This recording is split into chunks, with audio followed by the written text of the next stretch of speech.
as we're rapidly drawing a conclusion of our study of intertestament times, and actually before we finish lesson 25, we'll mention a number of things in the Gospels and the book of Acts. So this is the study of Romans, not the book, but the people, the Roman Empire, and their rulers throughout the Gospel and book of Acts time in the Holy Lands, the Herods. So Herod the Great and his descendants. So as we can clearly see with the lesson that we're in now, we have really kind of transitioned from the end of the Old Testament into New Testament introduction time. We had Greek culture and the Hellenistic Jews. Again, not everything about the Greeks, because that would be multiple semester college class even. But the parts of it as it affected the Jewish people and the background of the New Testament.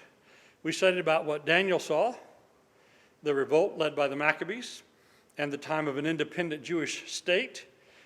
Kingdom for a little while. Most of the time it wasn't a kingdom because they didn't have a king, but in any case, they had their own ruler and their own territory. And then we'll study tonight about the Romans taking over that territory. And then in the future, we have one more lesson, Lord willing, lesson 26, a hoping for another hammer. The hope that the Jews had, the expectation they had of a new kind of kingdom, not the one that the Lord provided. They didn't foresee that kind of kingdom, but they were hoping for another kingdom. And we'll talk about the Zealots. We'll also talk about the Essenes. We'll talk a little bit more about some of the other groups of Jews that we find ourselves with and the outlook of those people as the gospel age begins. In that lesson, we'll probably also have a few other loose ends that are important as far as New Testament background. If there's anything of this period that you don't think we have studied or have not covered, I haven't written that lesson yet. So if you think, hey, Jay, you should cover that, go ahead and tell me that because I might not have thought of it. But we'll have one more lesson after this one. All right, so in regard to the Romans and the Herods, our three key points there on the top of page 104. The great kingdom of earth that God saw coming. So this was foreseen, this kingdom foreseen back in Daniel chapter 2. The great statue of 4 parts and different kinds of metal. Those legs of iron, the feet of iron mixed with clay. That is the fourth kingdom. It's in those days the kingdom of God will be established, and it'll be little stone cut without hands, grow to be the great mountain filling the earth, the mountain of the house of the Lord. In these, I guess Nebuchadnezzar and Daniel interpreted it. There is our first biblical view of the Roman Empire coming. It was given at a time about 550 years before Christ. And so certainly God knew this was coming, and his prophecy foresaw it. And then further prophecies of the beast, and we studied that last time in Daniel 7. And there was that beast that was waging war against the saints and overpowering them, and a little horn, and speaking great things of vanity, and many other things that directly correspond in Daniel 7 to the book of Revelation. And so that kingdom that persecuted the church in Daniel's prophecy is persecuting the church in the book of Revelation. So this was definitely foreseen. When this happened to the saints, they didn't have to go, oh no, what's going to happen now? What's the plan? I don't think God foresaw that. Yeah, read the book of Daniel. God foresaw it. Read the book of Revelation. God tells you all about it. And so this great kingdom of earth, the greatest of all the earthly empires, a kingdom that in one form or another ends up existing for almost 2,000 years. From about 700 years before Christ, at the founding of the city of Rome, to the last fall of the last vestige of the Roman Empire, by then known as the Byzantine kingdom and empire, there in Constantinople, built 300 years after the time of Christ, named for the great Emperor Constantine, the same one that legalized Christianity in the kingdom. That thing lasted for 1,150 years before it fell to the Turks and to the Muslim expansion. And so for almost 2,000 years, some form of this kingdom exists, and it's in the gospel times that this kingdom is at its height at its most powerful, at its most prosperous, and through most of the kingdom, its most peaceful. In its rule of Judea, not peaceful, but in any case. All right, so tonight we'll have the expansion of Rome into Palestine, and we'll talk then in the next section of this lesson tonight or next time about the Herods, through a rather just kind of back doorway, the Herods becoming the leading family and the wielders of Roman power, and which is really just kind of improbable. I guess that was the word I was looking for. The improbable rise of the family that becomes, that we know so well as the Herods. All right, so that's what we'll study. So last time we were studying about some of the tactics and the politics and the ruthlessness of Rome's expansion. Again, there's so much of Roman history, and there's so many things about the Romans, and you watch all the documentaries you want. History Channel, Amazon Prime, YouTube. Read all the books you want about the Romans, like most things of history. Get some that are a little bit older, and they don't have so much politics in them maybe, but standard works and works that are informative about the Romans. I mean, you can't hardly but avoid them if you know what a bookstore is. We don't want to concern ourselves with all of those things, and this is not a general history about Rome. There's only one thing really that we're interested in regarding to these Romans, and that is how they were and how what they did affect the Bible story. So we're not interested in the general history of the Romans. I took some college classes on that. Maybe you did too. Or maybe that's a hobby of yours to read and know history. It's one of mine. But that's not our purpose. The only reason these make sense in a Bible class is where we are, is how the Roman history, of which we'll give a very, very brief survey, affects their attitude toward the people that they rule. Because as we read the Gospels and we read the book of Acts, does it appear there's a very comfortable relationship, a comfortable rule of Rome and Judea? Never really appears that way, does it? And Roman history helps explain the Roman side of that, and some of these things of Bible history in this independent Jewish kingdom helps explain the Jewish side of that, and then we've got God interacting, and sometimes we have prophets explaining things. So, in any case, as we talked about last time, just about the time that the Maccabees set up an independent kingdom, just about that time, the Romans were getting involved with wars with Carthage. Now, it just seems totally strange to us because we look at European history and we look at all the important things that happen in that part of the world. And the one thing we never look at, except when we get to Egypt, is we never look at the south side of the Mediterranean. But very close to Rome, not very far away at all by boat, were the Carthaginians. And the Carthaginians, which modern scholarship has now been pretty conclusive in the fact that the Philistines probably came to the Bible lands by boat and were related to these people. And you think about how tough the Philistines were and how much they troubled Israel. Well, the Carthaginians were cousins to them, or at least culturally similar and skilled like the Philistines were. And for a long time, the biggest threat to Rome was in North Africa, on the other side of the Mediterranean. Today, how often do we worry about Libya? Yeah, I remember there was a while where their dictator had so much oil money, he kind of caused a problem. But he was never a serious problem, was he? I mean, he was just kind of a thorn in the flesh, but he never was a serious issue. Well, the Carthaginians, through 3 different wars with the Romans, they were an existential threat. They were a threat to Rome's very existence. And it took the Romans a long time to conquer them. And then one of the famous things in ancient military history, one of their generals named Hannibal invaded Italy. He went over the Alps with elephants, right, the famous story.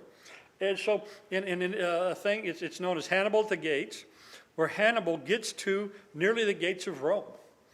And Hannibal ends up marauding around the Italian countryside, the small area that at this time Rome had pretty good control over. Hannibal ends up marauding around the Italian countryside for 15 years, Can you imagine, like if in World War II, if there was an army that went into Germany and just went around for 15 years, but was never able to conquer the Germans, or if the German invasion of Russia, if the Germans had gone around inside of Russia with their artillery and their columns of tanks. Imagine if they would have gone around inside Russia for 15 years. What would the Russians have thought about that when it was finally over, they got rid of them? Well, that's sort of how the Romans were when they finally got rid of Hannibal and the Carthaginians.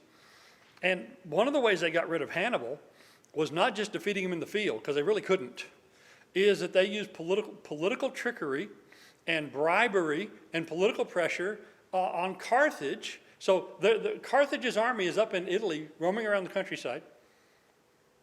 And they sent envoys and they sent bribes and they did all kinds of things to undermine Carthage and the place where Hannibal was from.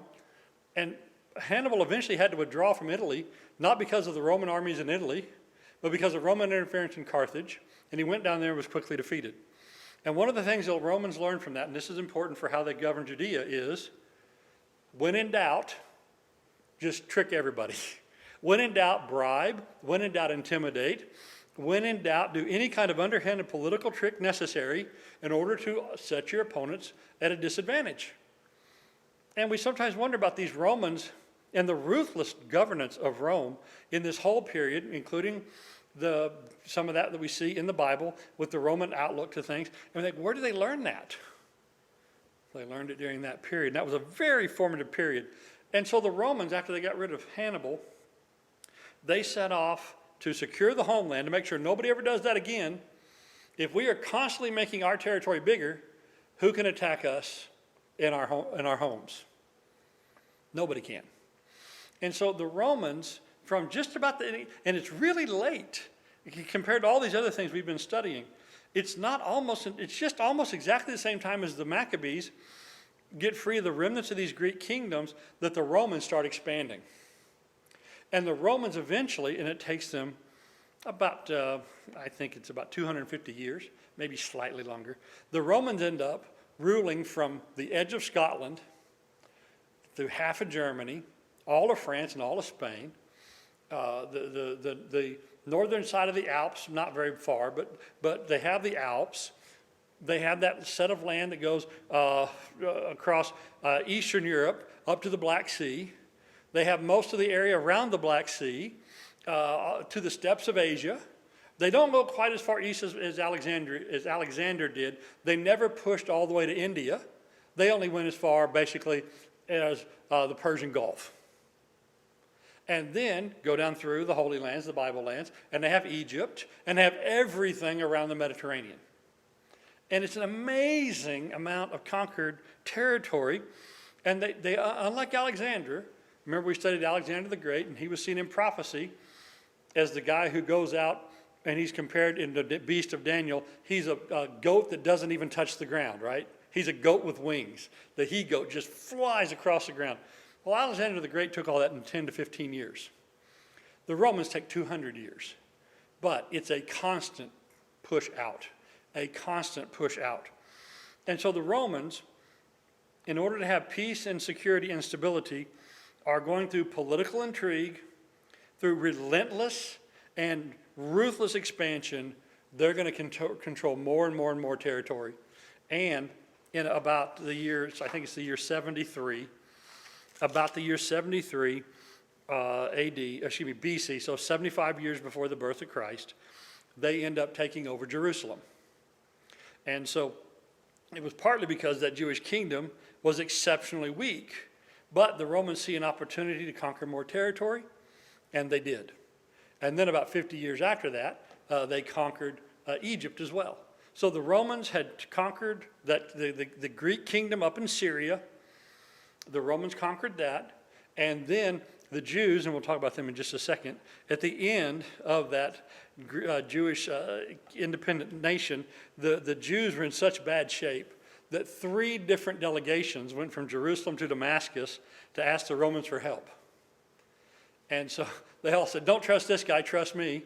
The other guy said, don't trust those 2 guys, trust me and help me. And then the third group said, don't trust either of those guys, pox on both their houses, come to Jerusalem and help us. And what did the Romans say?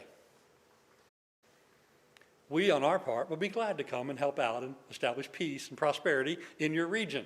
And when they got there, what'd they do? They took over. And so the Romans didn't really even have to take Jerusalem by much fighting, because the Jews had been doing that to themselves for the prior 5 to 10 years. And the Romans end up taking Jerusalem. All right, so that's the overview of that expansion and why the Romans are always and were always pushing for this ruthless expansion, this ruthless and, well, it's 1,500 years before the term will be invented, but Machiavellian politics. And this is the way the Romans had security for themselves. If you fight, the farther you fight from home, the less likely any stray bullets or any stray armies fall at your house, right? And so we're going to fight far from home. And eventually, in 73 AD, they get to Jerusalem, and that's now the territory where they're going to rule. And we're a long way from Rome. And then they said, well, let's go farther. The only reason they didn't go much farther past Jerusalem to the east is it's Sahara Desert, right? You get into the deserts of Arabia. But they went up and down and around the coast. Okay, with that, questions, comments on Rome's expansion and its rationale?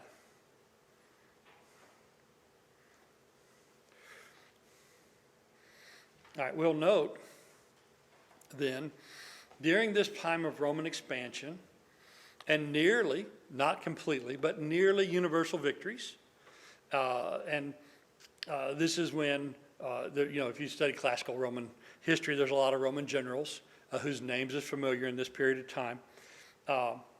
Julius Caesar being by far the most prominent of them. But Pompey, the guy who took Jerusalem, he's pretty well known. And it's not long after this that the Mark Antony and Cleopatra thing get going. The Romans, with this constant expansion and this ruthless putting down of everything that could possibly be a threat, this was one of the most successful periods of governance that the world has ever seen. And from the year 25 BC, so 25 years before the birth of Christ, to about the year 185 AD, and the last emperor who rules in this so-called Pax Romana, this Roman peace, the last emperor the last emperor where everything is really good is a guy named Commodus, and we always like to say that's when it all went down the tubes, when Commodus got in charge. But anyway, this Roman governance, there's a 200-year period here where for most places inside of Rome and inside Roman borders, with the exception of the time that the Roman army moves through to put you inside the borders, with the exception of that, for most of the areas that are in the Roman Empire at this time, it is the most peaceful and prosperous time that these territories ever saw until the late 1800s. And so the people in large chunks of the Roman Empire lived better, lived a higher quality of life, had a longer lifespan, had a more comfortable life at any time until recent modernization. And that was just how astounding the peace and prosperity and the security of Rome was. This Pax Romana. Now, what happens if you buck against the Romans when they're at this height? It goes very poorly for you. And what did the Jews do several times? They rebelled against this Roman rule several times. And so in what's known for most of the Roman Empire as the Pax Romana, the Jewish state, the Jews especially in Judea, it is one of the worst times possible because they're fighting against this very powerful state. And so one of the things about this is that the Roman government would let locals have a large amount of religious autonomy and political autonomy as long as you pay your taxes and don't cause Rome any problems. And so all through these places that Rome conquers, and sometimes they conquer, one province, and 5 years later they conquer the next, and it's just this constant chewing. But unlike the Greeks, they never take this massive swath at one time. The Romans just constantly chew up small bits of territory, constantly expanding. And then they leave the locals in charge if the locals will bow the knee to Rome if they will pay their taxes, and they'll let local people govern. And unlike the Greeks, they don't go out there and try to make everybody Roman. The Greeks really wanted to make everybody a Greek. The Romans didn't care if you were Roman or not. As a matter of fact, they really didn't want you to be completely Roman. They just really wanted you to be peaceful and pay your taxes. And that was something the Jews were constantly unable to do. But the small number of Roman citizens, and we think about in the book of Acts, the number of times where it's important that Paul's a Roman citizen. It's even shocking at times that he's a Roman citizen. Rome with a small number of citizens, but backed with the authority and the power, and eventually, if you cause enough trouble, a legion of Rome. They would ruthlessly put down any kind of rebellion, but people who cooperated got along real well, and had mostly peace, and had an awful lot of prosperity. And so that was how the Romans liked to rule. And as we say, the Jews just proved themselves constitutionally incapable of going along with the program.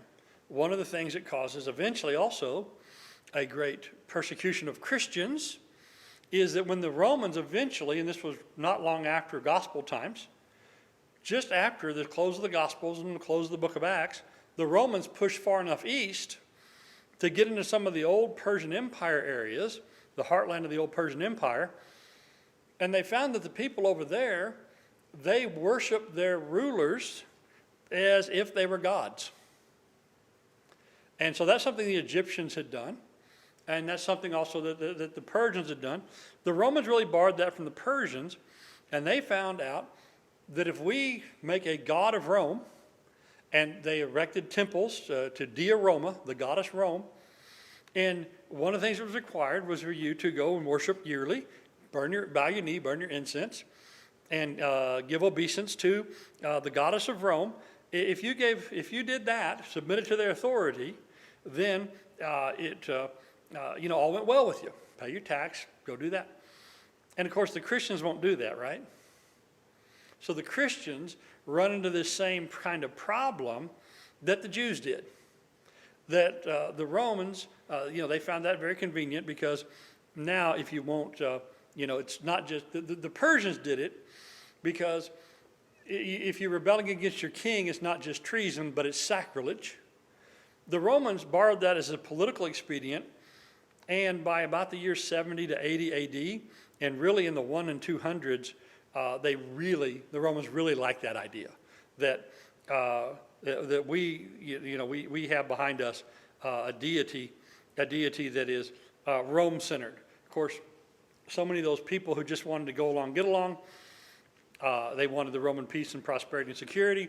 They're more than happy to bow their knee to Rome, because Rome's providing good services, Rome's providing security. We definitely don't want them coming along and invading and taking us in a military campaign and making us slaves, so we'll happily submit.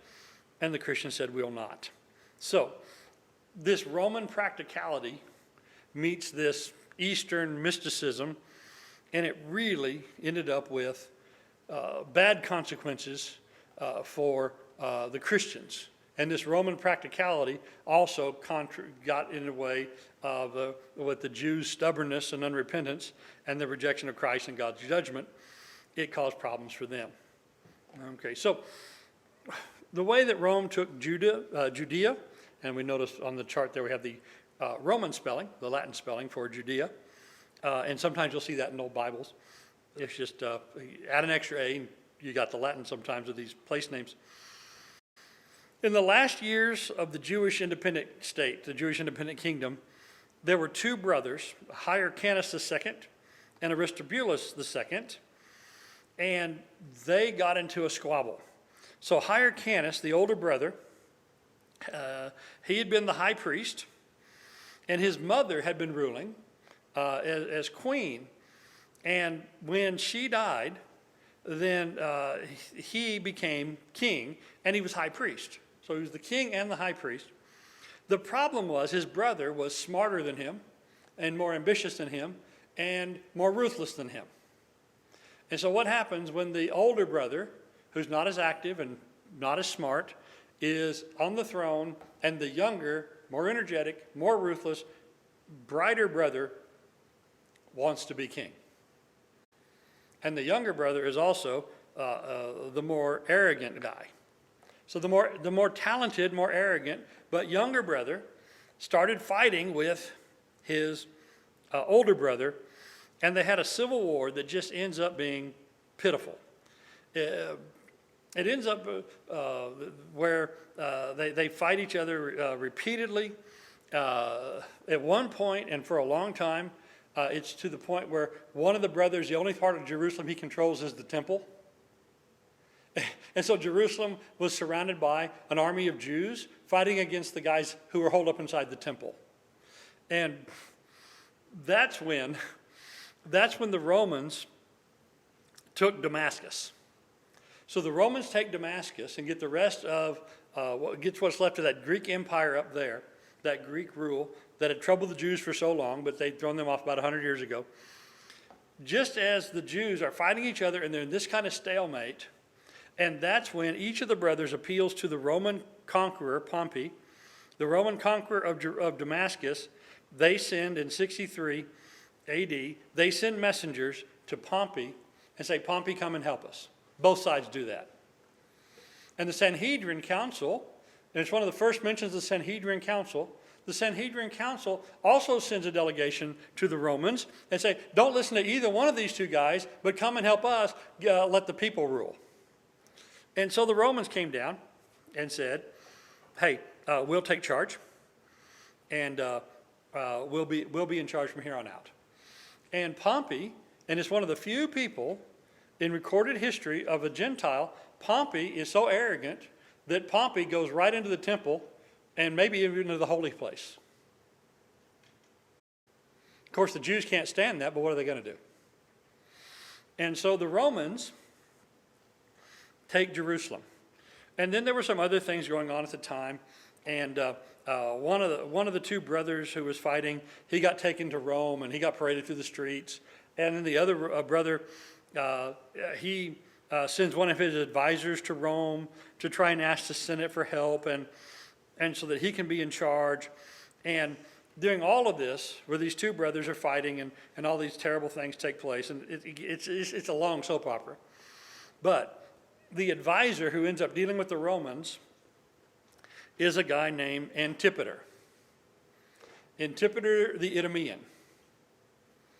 Antipater the Idumean becomes the guy who the Romans say, let's just deal with him. Let's not deal with this troublesome family who used to be the king. Let's just deal with their advisor, Antipater. And Antipater was kind of the brains behind Hyrcanus anyway. And they made him procurator. So it's one of the higher, it's not quite a governor, but it's pretty close.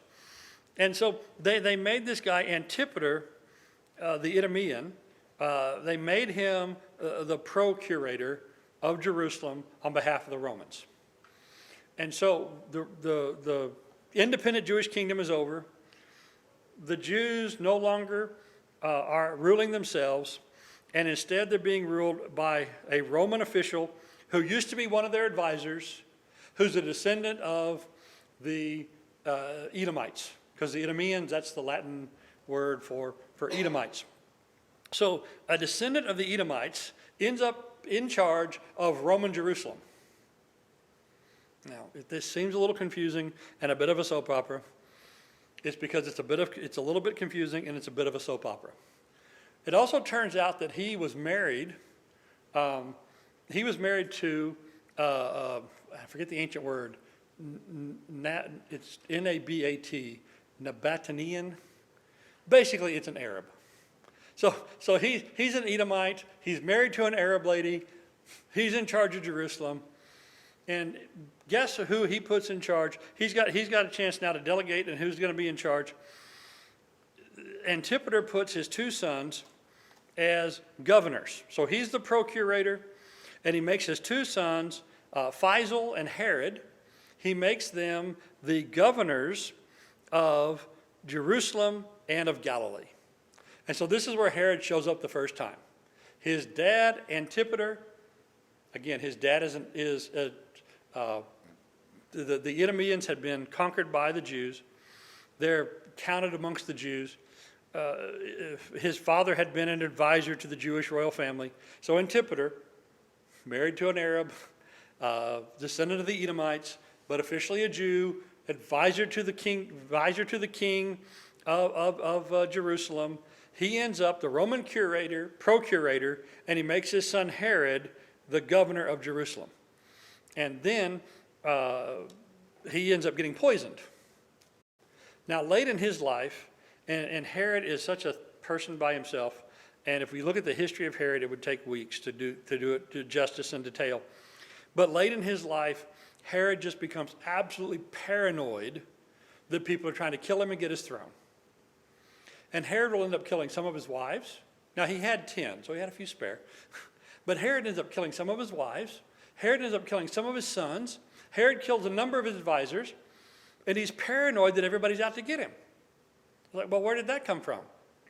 Well, right after his father got power, somebody poisoned his father. And so that's part of it. And so Antipater is out of the way, and Herod, with the political skill that he always showed, Herod ends up parlaying this into him being in charge. And just about the time, just shortly after the time that his father was killed, there was an invasion of the Roman Empire by the Parthians, the wild people from the steppes of Asia. So think Genghis Khan, but 1,000 years before, but similar type of thing. Guys with horses, wild men, by Roman standards. These wild barbarians come in off the steppes of Asia, and they ran through this area, and for a year or two, they were in charge of Damascus, and they were in charge of Jerusalem. They were in charge, and Herod fled to Rome. And while he was in Rome, he got the Roman Senate to vote him to be king of all Judea while he's in exile. In a territory they don't even control at the moment. But the Parthians moved on. They went back. Herod led some of the military reconquest of that area, which didn't end up being a real big thing, but they did take it back. And by the time it's all over, Herod is now the king of Judea for the Romans. So he's king of Judea, but that doesn't mean he's in charge. It means the Romans are in charge as he answers to them, and the Roman Senate is the one who made him the king of Judea. All right, so at that point, he married one of the ladies from the Hasmonean household. He married a gal whose grandfather had been the high priest, and so she's connected to all the old empire. And his father had been the advisor for these people before he took over. And so Herod now is married to the Jewish royal family. He is by Roman decree the king of Judea, and he can pretty much do what he wants. And what do we know about Herod from the New Testament? What does he do? He kills babies. He does whatever he wants. And so, again, this is interesting. To me, this guy is fascinating as general history, as ancient history, as Roman history. But that's not the purposes of our study. Our look at this is why do we have this crazy man in charge of the government at the time of the birth of Christ? This is the story of how he got there. So this is why we have a paranoid tyrant who is sort of Jewish, but sort of, his loyalties are well divided. His father was an Idumean, his mother was an Arab. One of the ladies he marries is known as, I forget her name because there's so many of them, but she's so-and-so the Samaritan. He has a Samaritan wife, he has a Jewish wife. Anyway, this is the time and place in which God says what? Okay, this is the fullness of time, and we're going to bring the Messiah into the world, while this guy's in charge in Jerusalem. And I have to say, if we looked at, all the times, again, this is just the unlikely timing of God. If you knew this history up to this point, when would you think would be a good time to bring the Messiah to the people? Maybe when the Jews were in charge of their own kingdom? Right? But that story's hardly in the Bible, is it? It's background to the Bible. But you think, well, maybe when we have, and they had some decent rulers back, when they had their own kingdom. Maybe that'd be a good time to bring in the Messiah. But when did God bring in the Messiah? When there's somebody in the throne who wants to kill him. And we think, well, how's that the fullness of time? But it all works out, doesn't it? It all works out. And so we'll talk a little bit more about Herod and some of the things he does as New Testament background, because his killing of the children, or in trying to kill Jesus, that is an important story in the New Testament and the Gospels. But he does some other things as well that set the stage for a lot of other Bible things as well. So I think we basically, at this point, we've definitely crossed over from Old Testament to New Testament times, haven't we? So we'll finish this thread as we conclude this study in the near future.